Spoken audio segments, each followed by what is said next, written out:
Meet Sam, an inquisitive young lad engrossed constantly in the vivid colors of the literary world.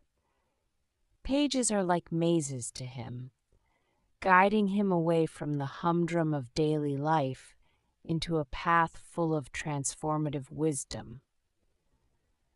Wisdom which he doesn't only hoard, but applies. When the bigger boys taunt him at school instead of escalating the situation, he recalls the words of Atticus Finch: "You never really understand a person until you consider things from his point of view."